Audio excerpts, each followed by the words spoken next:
The Costa Concordia was a cruise ship that was owned by the Costa Cruises line. Based in Genoa, Italy, the cruise line was founded on March 31st of 1948. As of this writing, January 15th of 2026, the parent company is Carnival Cruises. Listed on the New York and London Stock Exchange, Costa has been in business for 75 years.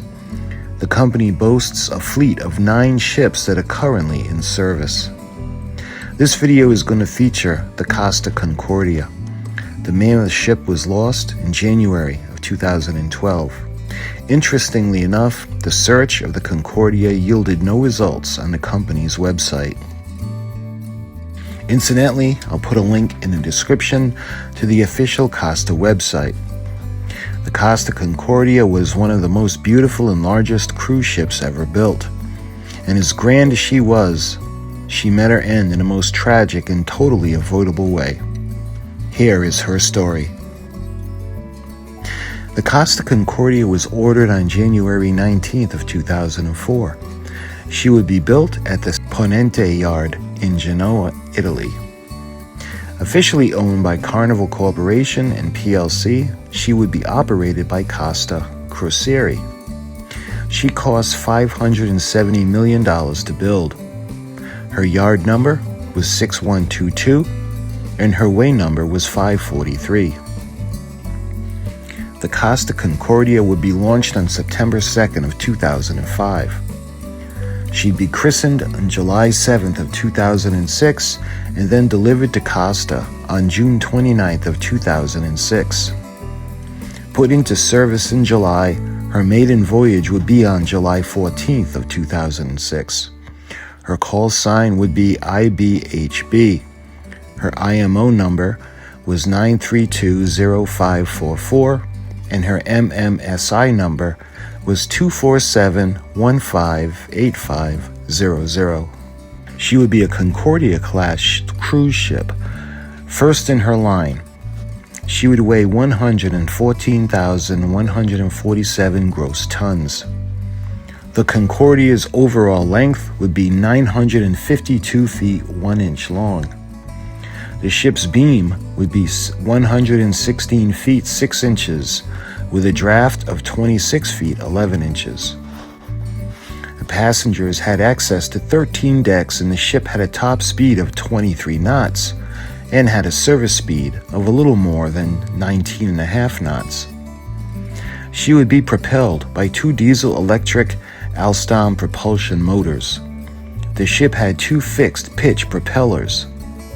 Her capacity was 3,780 passengers and 1,100 crew members.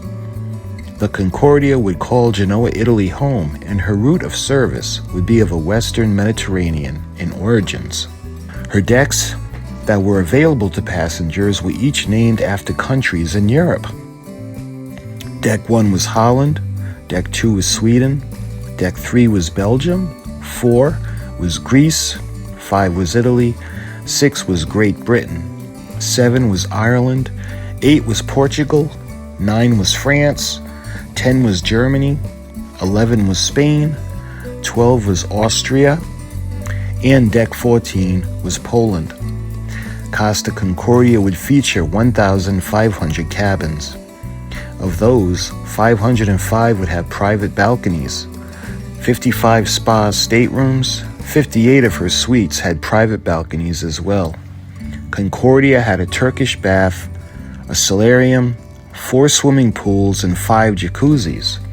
The ship also featured restaurants, a smoking room, 3-level theater, nightclub, basketball court, and a casino, just to name a few of her amenities. It is worth noting that she did sustain damage to her bow section in 2008. On November 22, 2008, the Costa Concordia would see her bow damaged due to strong winds.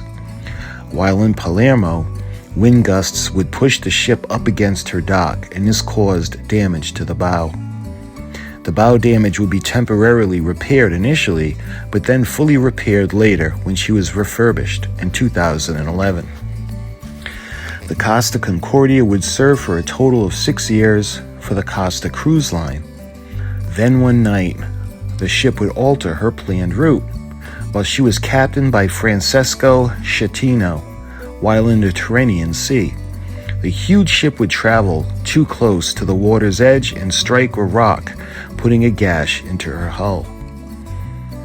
On January 13th of 2012 at 9:45 p.m., with 3,206 passengers and 1,023 crew members on board, the Costa Concordia would strike a rock formation on the sea floor. The damage would immediately begin to flood the lower compartments of the ship. Due to strong winds, the ship would eventually turn completely around before coming to rest on a rock ledge. The gigantic ship would eventually list before coming fully to rest on her starboard side. A total of 33 people would lose their lives as a result of the incident, 27 of whom were passengers, 5 would be members of the crew, and 1 diver who was searching for possible survivors. There were also a total of 64 non-fatal injuries that occurred. The Costa Concordia, lying on her starboard side and half submerged in the freezing cold waters, would be declared a total loss. On September 16th of 2013, one of the largest salvaging operations in history would begin on retrieving the wreck of the Costa Concordia. Huge steel block-like tanks called sponsons were welded to her port side and filled with water to aid in righting the huge ship. Winches would then slowly pull ropes and cables from the bottom of the starboard side until the ship was upright. Similarly large sponson tanks were then welded to the starboard side of the ship as well, and the tanks were filled with water. Once the ship was upright, these tanks would refloat the ship after being emptied of the water and refilled with air, giving her buoyancy and allowing her to be transported. In July of 2014, the Costa Concordia would be refloated and ready to be transported. She would then make the 170 nautical mile journey back to Genoa. Once there, the Costa Concordia would be scrapped.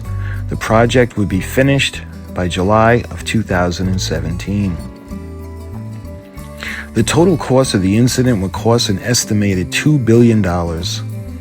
And although the Carnival Cruise and Costa Cruise corporations did not face any charges, the Costa Concordia's captain, Francesco Schettino, was found guilty of manslaughter, and the charges were abandoning a ship and causing a maritime incident.